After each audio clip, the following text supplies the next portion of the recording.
gloria al Señor, hermanos.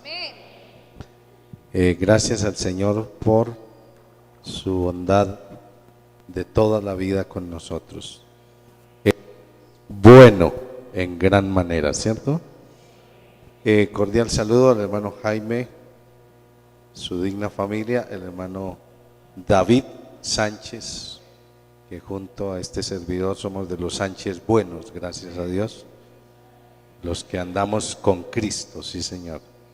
Y ustedes, amada iglesia del Señor, qué bueno saludarlos, verlos esta noche aquí. Volvimos más rápido de lo que pensábamos, ¿no? Estaba diciendo yo al hermano Jorge. Y a los amigos que están aquí con nosotros, qué bueno poderles saludar también a ustedes en el nombre del Señor Jesús. Ustedes son muy valiosos para el Señor y para nosotros también. Bueno, aquí estamos para hacer la voluntad del Señor, porque a eso nos comprometimos un día, ¿verdad? A servirle. Vamos a leer entonces su palabra para meditar en ella esta noche. Esta palabra años y años nos ha sustentado y que lo hará eternamente. Segunda a Corintios, carta segunda del apóstol San Pablo a los Corintios, el capítulo 8, el verso 9.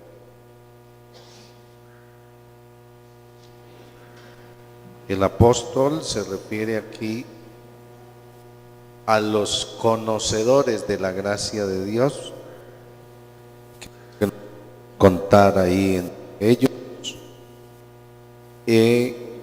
Vamos a leer este texto y tomaré otro en la carta del apóstol bien Filipenses. Amén.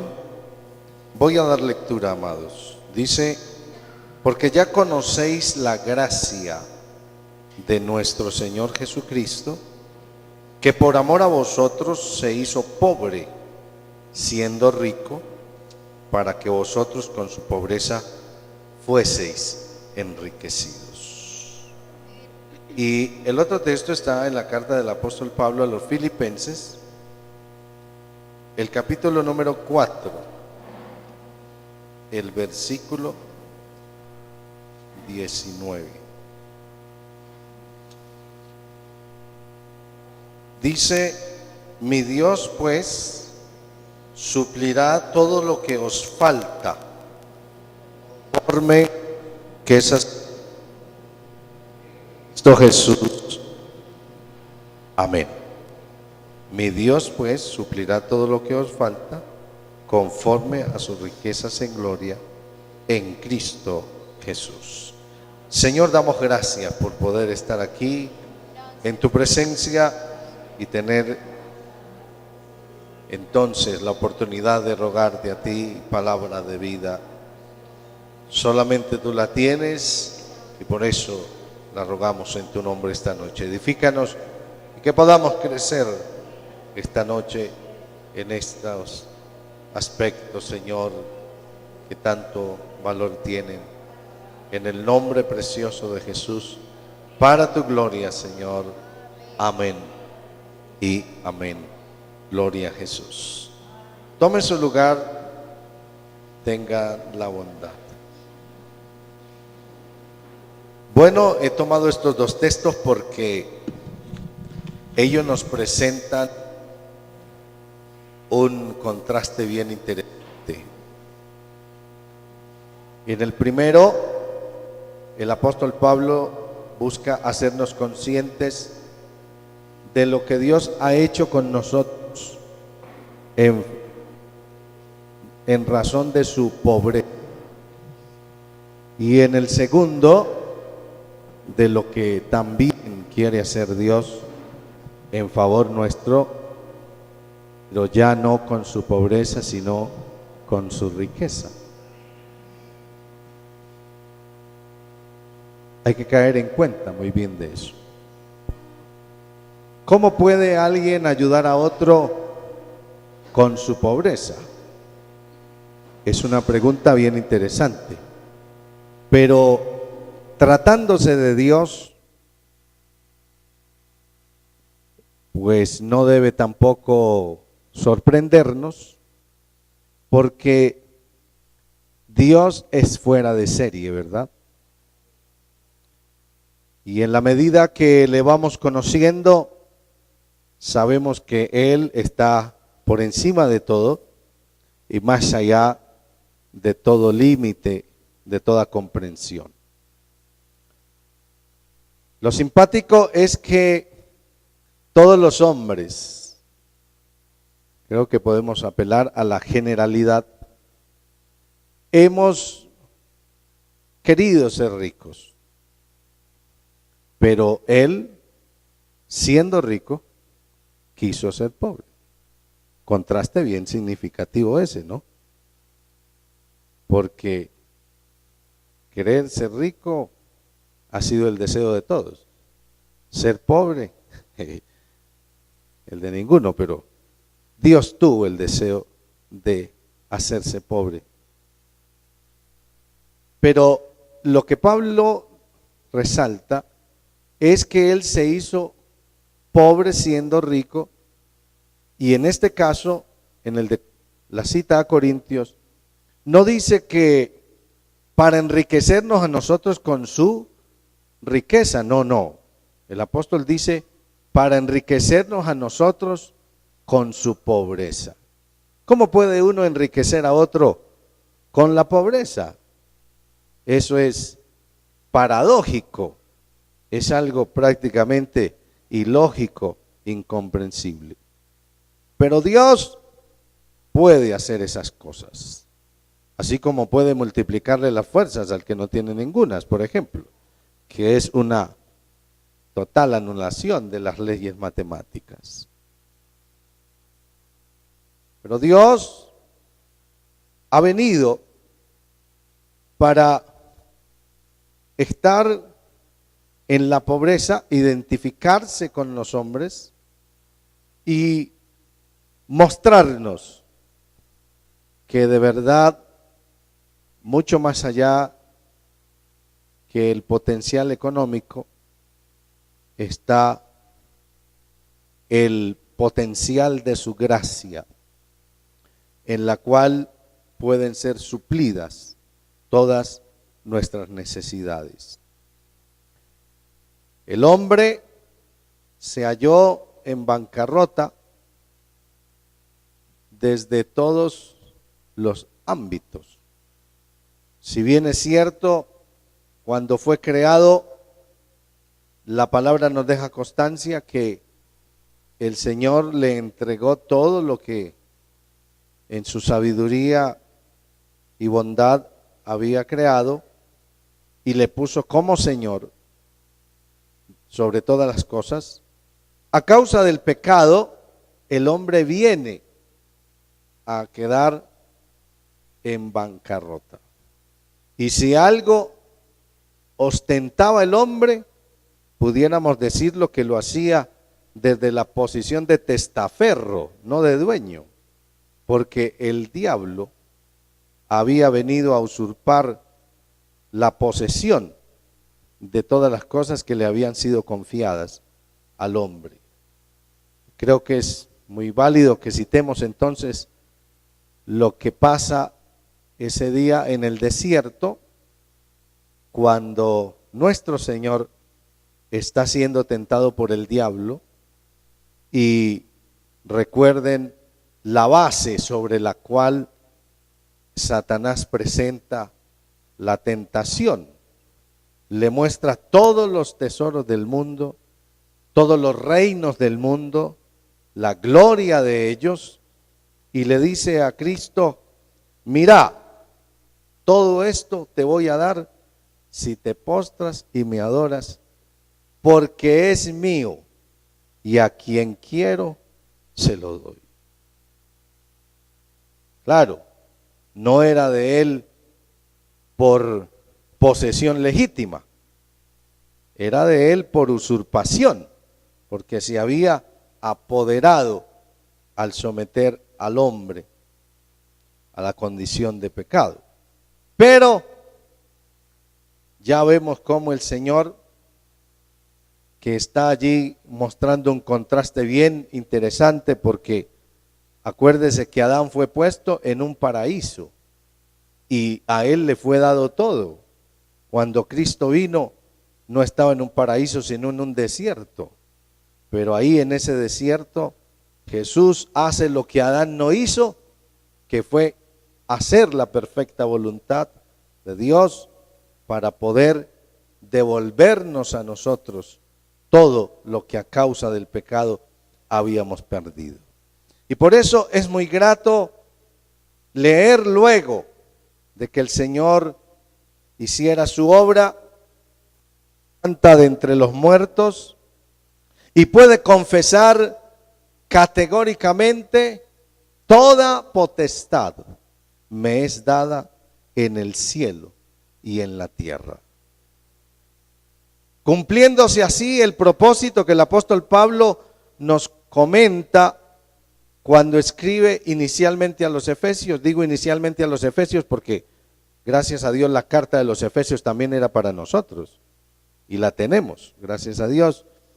Y él dice que a Dios le plació reunir las cosas en Cristo, las que están en los cielos y las que están en la tierra.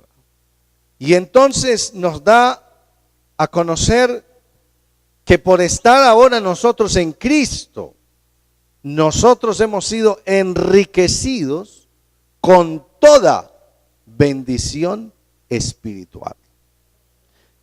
Ahí es donde tenemos que ver entonces lo de la pobreza de Dios enriqueciéndonos a nosotros, como esa sobreabundante gracia de Dios, como esa multiforme gracia de Dios vino a suplir esa pobreza absoluta en la que nosotros nos hallábamos, y por eso en Cristo hemos sido enriquecidos con toda bendición espiritual. Lo tenemos todo en Cristo. Por eso Pablo habla con toda firmeza, y es lo que declara a los colosenses. Dice: y vosotros estáis completos en Él. Estáis plenos en Él. Nada os falta en Él. Pero bueno, la vida no se compone solamente del aspecto espiritual. La vida se compone del aspecto físico, del aspecto material. Y ahí las cosas tienen otros matices, las cosas son diferentes. Y por eso es que encontramos al apóstol Pablo en el otro texto, el de Filipenses, diciéndonos: mi Dios pues suplirá todo lo que os falta conforme a sus riquezas en Cristo Jesús. Y no hay para nada ninguna contradicción en ambos textos. En el primero, la afirmación es que nosotros hemos sido enriquecidos. Eso se afirma a lo largo de la Escritura. Al estar en Cristo, estamos plenos, estamos completos.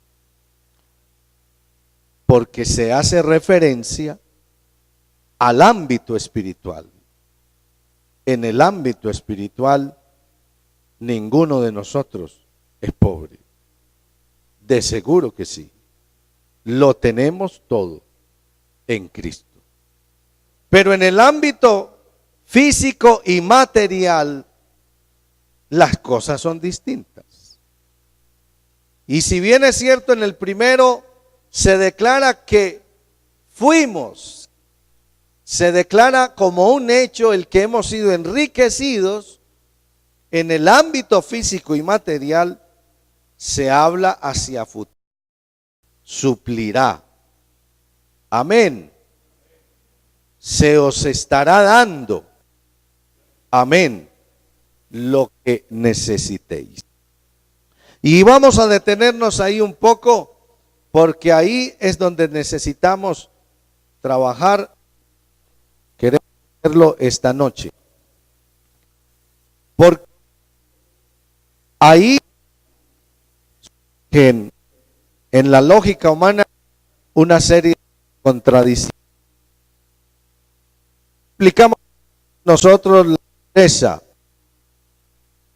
explicamos la necesidad nuestra, por ejemplo. Hablamos de un Dios que lo puede todo, que lo tiene todo. Entonces,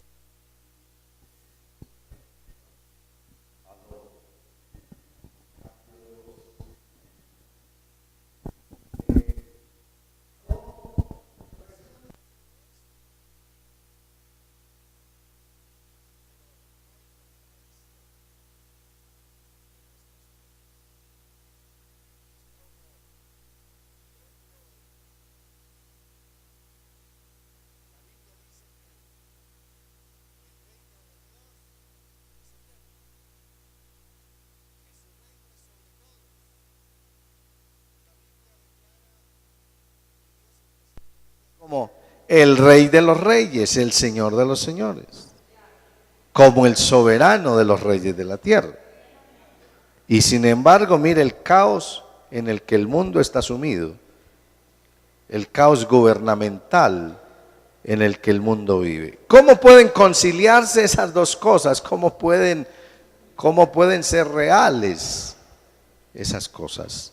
Bueno, ahí es donde tenemos que ir a la palabra para buscar la luz y ser por ella ilustrados. Así que estamos aquí, somos seres humanos, tenemos unas necesidades prioritarias, necesitamos techo, necesitamos alimento, necesitamos salud, necesitamos, porque así ha sido la historia y Dios lo ha permitido, el factor dinero, porque ese es uno de nuestros inventos y alrededor de ese factor dinero, pues gira en ese ámbito físico y material la vida de los seres humanos. ¿Cómo manejar ese asunto respecto de la voluntad de Dios para con nosotros? Bueno, como muchas otras cosas, se requiere diligencia para meternos en el texto bíblico y hallar la instrucción necesaria a fin de poder conocer estas cosas y vivirlas para nuestro propio beneficio. Porque ahí mucho de lo que pase depende no de Dios, sino de nosotros. Esa es un área en la que nuestra actitud, nuestro conocimiento definitivamente cuenta mucho. Y por eso nos debemos instruir, nos debemos apropiar de todo ese conocimiento que Dios ha querido dejarnos en la palabra para que en esa área nosotros podamos indudablemente ver cómo Dios también ha definido bendecirnos, cómo Dios también ha querido que nosotros allí seamos abundantes, seamos prósperos, porque Dios nos habla del tema de la pobreza en la Biblia, pero lo hace partiendo del reconocimiento de la realidad humana, pero no desde el ámbito de que esa es su voluntad. Me explico. Una cosa es que Dios mire una realidad como la pobreza, hable de ella, nos guíe a manejarla, y otra cosa es que nosotros digamos que Dios quiere que seamos pobres. Eso es muy diferente. Así que es importante que nosotros analicemos ese tema. Y hay una cosa fundamental aquí que tiene que ver con el manejo de esa parte físico material, y es la fe. Dios dice en su palabra por el apóstol que Él ha escogido a los pobres de este mundo para que sean ricos en fe. Eso es muy importante. Amén. Dios ha escogido a los pobres de este mundo para que sean ricos en fe. ¿Por qué? Porque con la fe es que nosotros podemos transformar nuestra realidad en el ámbito físico y material. Y voy a apelar a esos ejemplos clásicos que hemos usado durante toda nuestra vida. Hablemos del caso de la viuda de Sarepta, ¿se acuerdan? Una mujer que solo tenía un poco de harina y un poco de aceite para hacer una torta.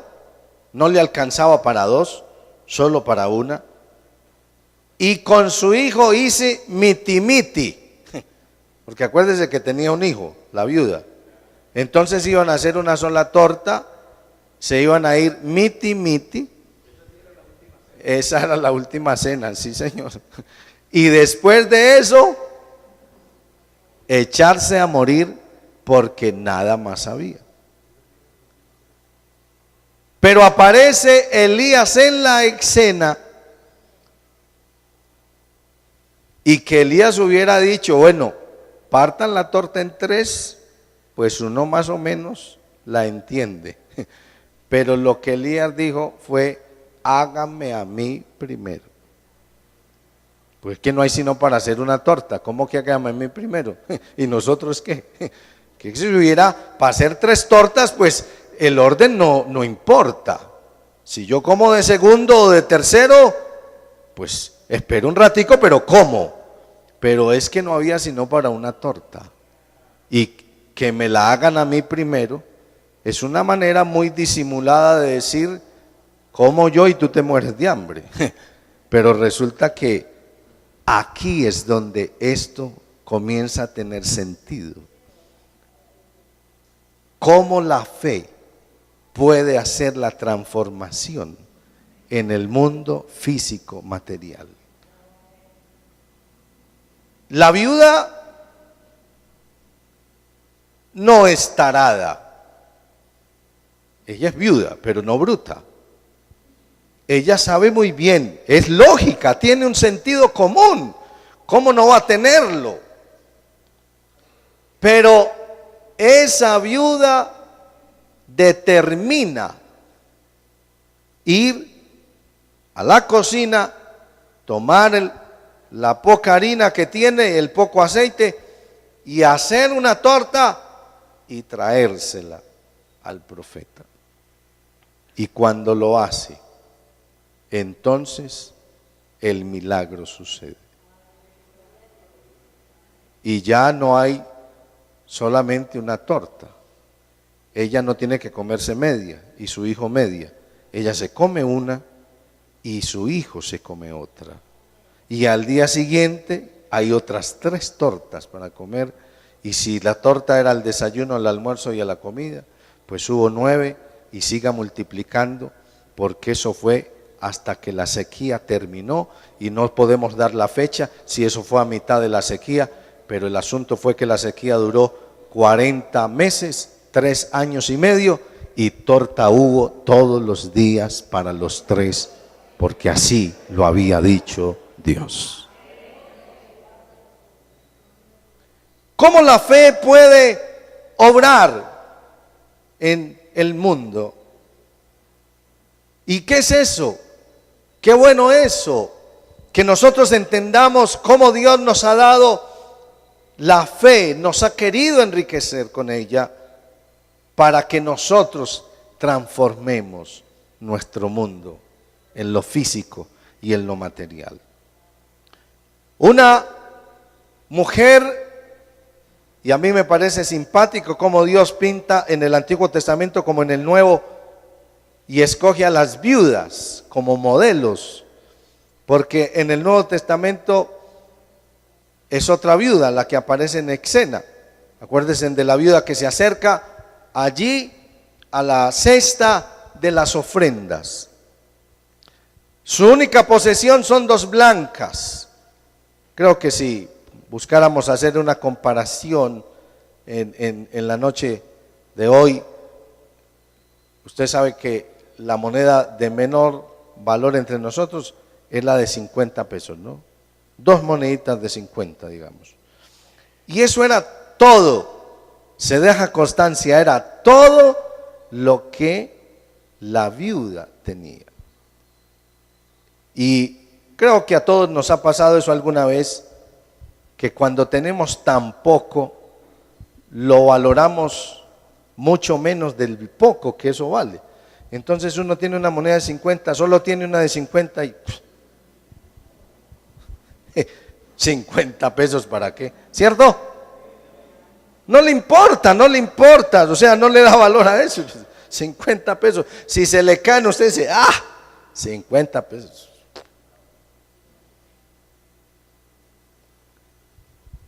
Y si uno usa esto y mira cómo esa mujer toma esas 2 blancas, pero no las tiró en el arca, subvalorándolas, despreciándolas, porque esa no es la actitud que Dios está mirando o espera de nosotros. No, esa mujer sabía que era todo lo que tenía, y aunque eran solo 2 blancas, para algo servían. A una viuda pobre 2 blancas le servían mucho, quizás para un mendrugo de pan, pero ella se acerca a la cesta de las ofrendas para dar sus 2 blanquitas con todo gusto y con fe, y ahí las pone. Bueno, el escritor no nos cuenta qué pasó, ¿cierto? Pero nosotros creo que sabemos qué pasó. Esa que lo dio todo, recibió todo lo que necesitaba para ser sustentada. Y no solamente recibió lo de su sustento, se ganó un lugar en el bestseller de Dios. Aquí está en la Biblia. Amén. Ha trascendido el tiempo de la historia humana con semejante acto. Así que, por eso Pablo, cuando recibe la ofrenda de los filipenses, él es muy claro.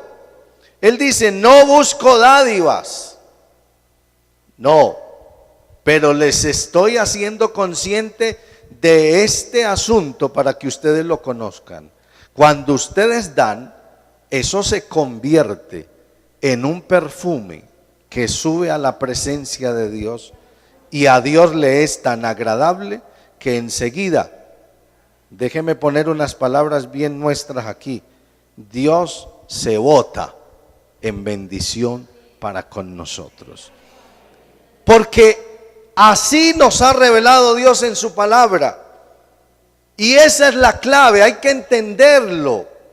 Porque la lógica humana no funciona aquí, porque es contradictoria desde todos los ángulos. Usted puede estudiar las estadísticas, las matemáticas, los cálculos, y usted verá que esas matemáticas son exactas, y las matemáticas financieras lo son.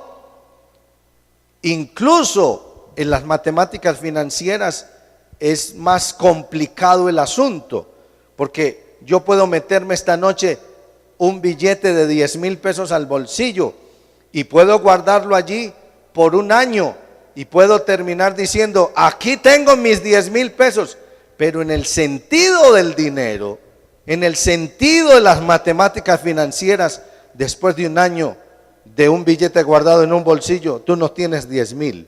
El valor adquisitivo, el valor del dinero ha bajado, y no tienes 10,000. La única manera que pudieras decir que tienes 10,000 es que estuvieras haciendo a lo largo de todo el año el incremento financiero por la devaluación para que pudieras decir que todavía tienes 10,000 pesos metidos en el bolsillo. La imagen es 10,000, pero el valor no es el mismo. Así que es más complicado en el ámbito financiero. Pero Dios nos ha enriquecido con fe y nos ha invitado a romper esa lógica cuando nos propone cosas como estas: da y se os dará. Y enseguida comienza a ilustrar formas de hacerlo, porque hay muchas formas de dar. Pero el Señor acude a un ejemplo de la vida cotidiana y Él dice: medida buena, remecida, darán en vuestro regazo. Cuando las mujeres iban por la harina, entonces ustedes saben que la harina tiene la capacidad de comprimirse, ¿cierto? Y entonces el hombre vaciaba la medida de harina en el delantal de la dama y ahí quedaba la montañita aquí de harina. Pero las damas aprenden mucho, son muy diestras en eso de la economía familiar, y entonces la dama llegaba y le falta. Había que echarle otra vez. Eso se acabó entre nosotros, pero acuérdese que hasta nosotros vivimos eso. Uno siempre iba a la tienda, lo mandaban y uno preguntaba: ¿y la ñapa? ¿Y la encima? Ahora le ponen una encima de la otra cosa, pero ya no le dan nada, porque estamos conscientes de eso. Pero las mujeres lo hacían y ahí había que echar su poquito. Y eso es a lo que Dios nos reta: da y se os dará. Pero dice el Señor: con la misma medida con que medís, os volverán a medir. Y qué bueno entonces que nosotros miremos en eso una ley, que dar siempre va a producir recibir. Siempre, siempre, es innegable. No hay algo que demos que no traiga algo de regreso. Punto. Y hay que creerlo, porque eso es así, porque es una ley que Dios ha establecido, y lo que Dios establece es inmutable, imperecedero. Pero está la ley de la proporcionalidad cuando damos, porque Dios dice: con la misma medida con que medís, os volverán a medir. Y ahí es donde muchas veces nosotros fallamos. Yo creo que la falla no está en que nosotros no demos. Nosotros sí damos, pero damos poquito. Ese es el problema. Y resulta que si queremos que la cosa sea diferente, nosotros tenemos que hacerla diferente con nuestra acción inicial. Por eso, luego el apóstol Pablo replica las palabras del Señor en otra forma, pero es la misma ley. Él dice: porque el que siembra escasamente, no es que no cosecha, cosecha, pero escasamente cosecha. Pero el que siembra generosamente, generosamente cosechará. Así que soy yo quien limito o expando la bendición de retorno de Dios para mi vida, en la actitud que tomo frente a aquello que yo me atrevo a dar. Y sobre todo porque dar tiene límites. Y eso es lo que la viuda nos muestra. La viuda rompió el récord. Ella dio todo lo que tenía. Y alguien puede decir: bueno, pues es que cuando uno tiene sino dos de 50, dar dos de 50, pues es fácil. Pero el todo de cada uno de nosotros lo conoce cada uno de nosotros. Por eso Jesús estableció en el arca de las ofrendas la diferenciación, al decir que todos echaron de lo que les sobraba, mas la viuda echó todo su sustento. Así que tu todo no es el mío, y por eso no nos podemos jactar. ¿Sabe que yo conocí a un hombre rico, bastante adinerado? Dios lo había bendecido muchísimo, pero lastimosamente había quedado atrapado en el engaño de las riquezas y se jactaba él de dar la mejor ofrenda, porque estoy hablándole a usted hace más de tal vez unos 20 años, los billetes de alta denominación eran los de 10,000. Él cargaba de esos billeticos y podía sacar uno y dejarlo caer en la cesta de las ofrendas, cuando a su lado alguien escasamente podía soltar unas monedas. Pero ese cuento no cuadra en las finanzas de Dios, porque tu todo no es mi todo, tu proporcionalidad no es la mía, tu medida no es la mía. Un hombre que se gana 3 millones de pesos y da 50,000 en la ofrenda, nunca superará a uno que se gana el mínimo y pone 10,000. Aunque los billetes sean diferentes. Y si usted pregunta por la denominación, cada uno la tiene, y por lo tanto, desde el ámbito cuantitativo, numérico, 50,000 es más que 10,000. Pero resulta que en el ámbito del todo, de lo que yo soy, de lo que tengo, de lo que administro, mi todo puede ser diferente. Y yo puedo estar dando mucho más, dando menos, que otro que da más, dando menos. Esto hay que saberlo.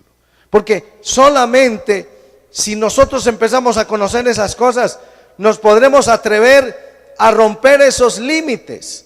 Porque usted encuentra al apóstol elogiando a la iglesia y diciéndole: ¿cómo disteis más allá de vuestras fuerzas? ¿Y cómo puede uno dar más allá de sus fuerzas? No hay otra manera que usando la fe. Y ahí es donde está el reto.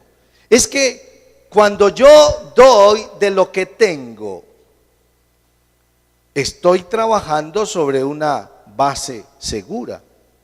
Me tendré que amarrar el cinturón, pero yo sé que tengo, yo sé que estoy dando, hago la ecuación, tanto menos tanto igual a tanto, punto. Pero cuando yo no tengo nada y me atrevo a dar, ¿de qué dependo? Sino de la riqueza de Dios, de donde por fe sacaré para lo de Él y lo mío propio también. Eso es diferente. Eso es diferente.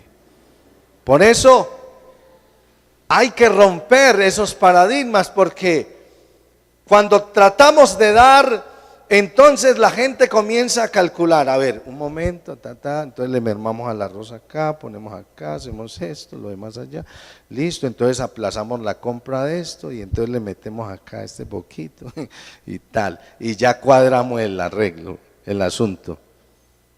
Pero estamos moviéndonos en la lógica, estamos moviéndonos en el ámbito en el que todo el mundo se mueve. Pero con Dios es diferente. Es lo que leíamos al comienzo del culto. Los discípulos tenían su lógica financiera. Ahí dijeron: 200 denarios no alcanzan. Y era cierto. No le puedes dar a 5,000 hombres, sin contar las mujeres y los niños, que los que hacen cuentas por ahí dicen que eran una multitud más o menos de 12,000, no le puedes dar un pedazo de pan a 12,000 personas con 200 denarios. Eso es matemática pura. No se necesita una calculadora financiera para hacer eso. Pero resulta que Jesús está fuera de la lógica de las matemáticas, de los cálculos financieros. Amén. Y con 5 panes y 2 peces, una multitud come. Y las sobras, creo que hasta las canastas hubo que multiplicarlas, porque 12 cestas de sobras hubieron. Ese es nuestro Dios. Y por eso, cuando uno empieza a conocerle, cuando uno comienza a explorar estas cosas, se da cuenta cómo Dios nos puso aquí.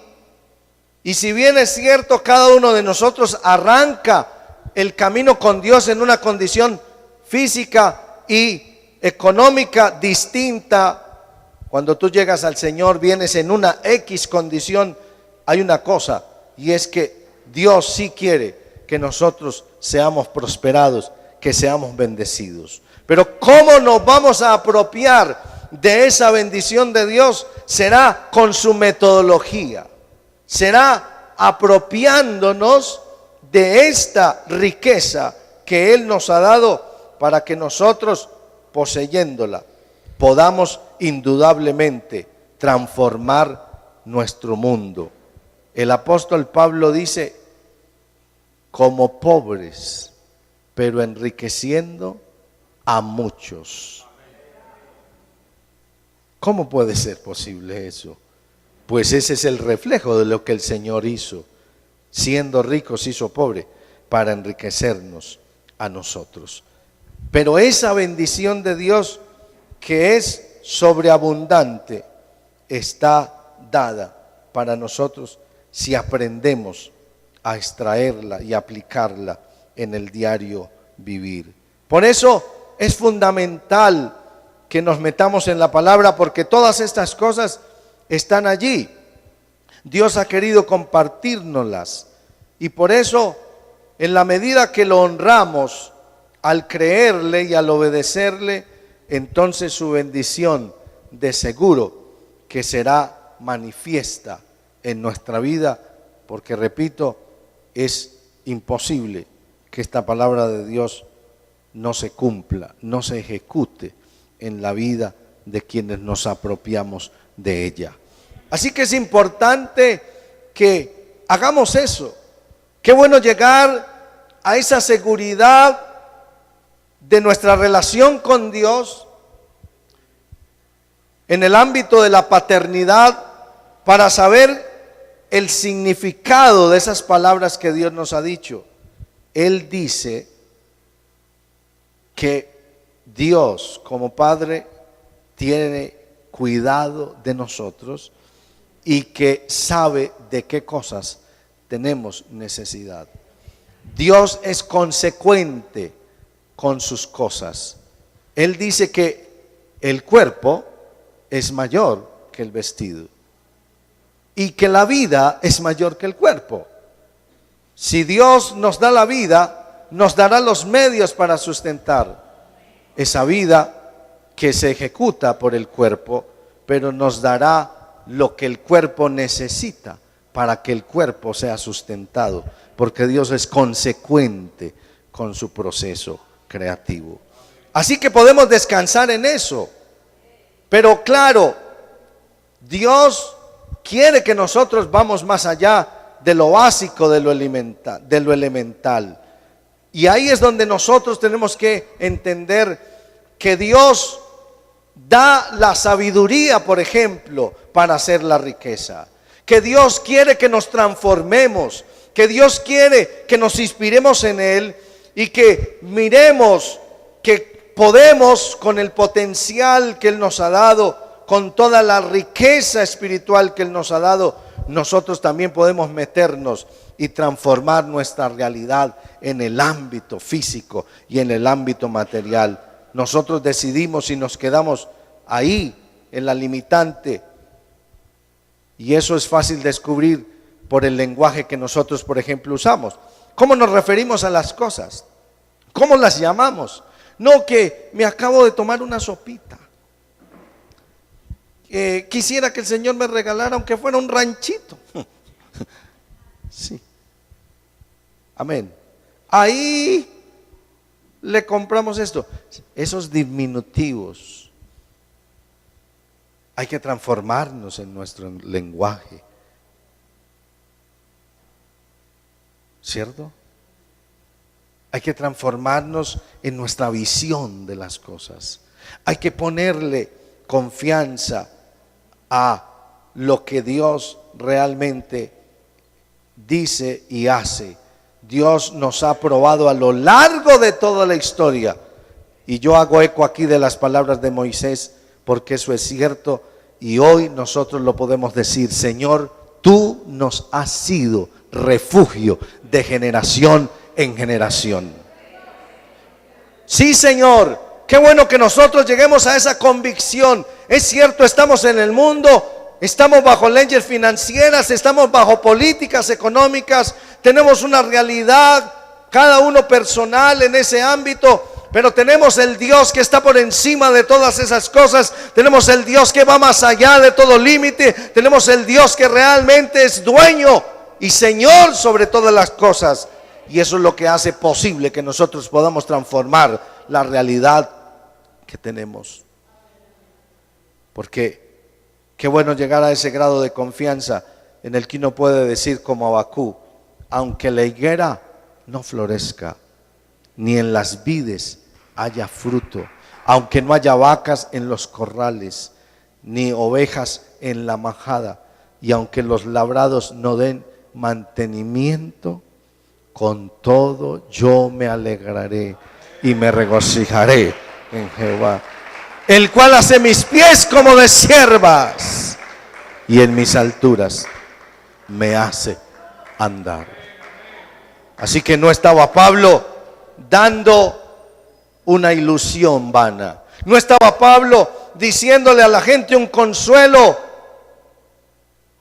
simplemente lisonjero. No, él supo muy bien lo que dijo: mi Dios pues suplirá todo lo que os falta conforme a sus riquezas en gloria en Cristo Jesús. Vamos a dar gracias a Dios por su inspiración.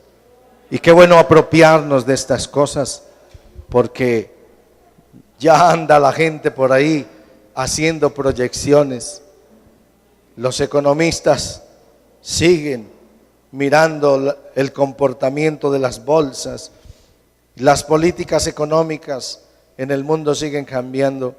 Pero qué bueno que nosotros podamos descansar en Dios, podamos descansar en su fidelidad y saber que hemos sido enriquecidos con toda bendición espiritual, pero que también en el ámbito físico, material, la bendición de Dios está para nosotros y bien podemos apropiarnos de ella mediante la fe con la que Dios quiso enriquecer a los pobres de este mundo. Gracias te damos, Señor. Gracias te damos, bondadoso Dios.